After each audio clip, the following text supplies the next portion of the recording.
வணக்கம்.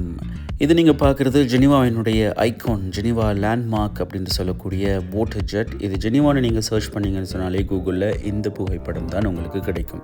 இந்த வாட்டர் ஜெட்டினுடைய உயரம் வந்து கிட்டத்தட்ட 150 மீட்டர்கள் உயரம் வரை அது செல்லக்கூடியது.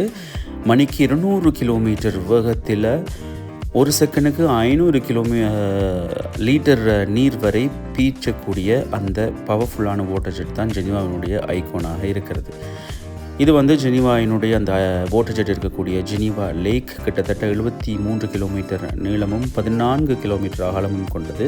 அதிகபட்சமாக ஆழம் 310 மீட்டர் வரை அந்த ஜெனீவாவினுடைய ஏரி கொண்டிருக்கிறதாக கருதப்பட்டிருக்கிறது.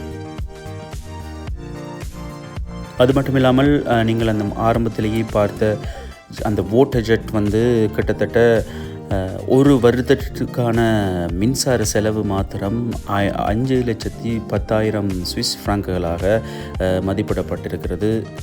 அது மட்டும் இல்லாமல் அது நிறைய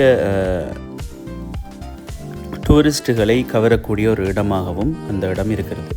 இது ஜெனீவா நகரம் வந்து ஜெனீவாவினுடைய விமான நிலையத்துக்கு அருகாமையில் இருக்கிறது. அதனால் நீங்கள் அடிக்கடி இந்த லேக்கில் இருந்து விமானங்கள் டேக் ஆஃப் பண்ணுவதையும் லேண்ட் பண்ணுவதையும் பார்க்கக்கூடியதாக இருக்கும். இந்த லேக் ஜெனீவா வந்து கிட்டத்தட்ட 2 நாடுகளுக்கு சொந்தமானது, ஃப்ரான்ஸ் மற்றும் சுவிஸுக்கு சொந்தமானது. ஃப்ரான்ஸ்லேயும் ஒரு சிறிய பகுதி இந்த லேக்குக்கு சொந்தமான ஒரு பகுதி இருக்கிறது.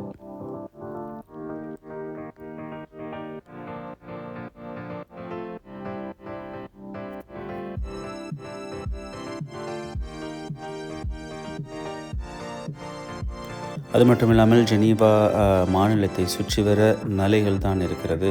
ஒரு பாதுகாப்பான ஒரு நகரமாக கருதப்படுகிறது. இந்த மலை வந்து மோம்ப்ளோங் அப்படின்னு சொல்லக்கூடிய மலை. வருடத்தில் அனைத்து நாட்களுமே பனி இருக்கக்கூடிய ஒரு மலையாக இருக்கிறது. சம்மர் காலங்களிலும் கூட இந்த மலையின் முழுவதுமாக பனி இருக்கும்.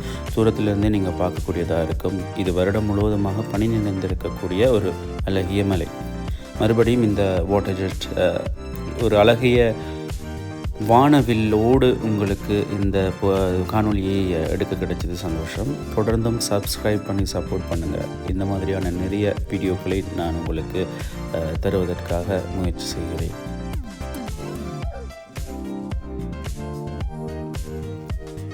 நன்றி.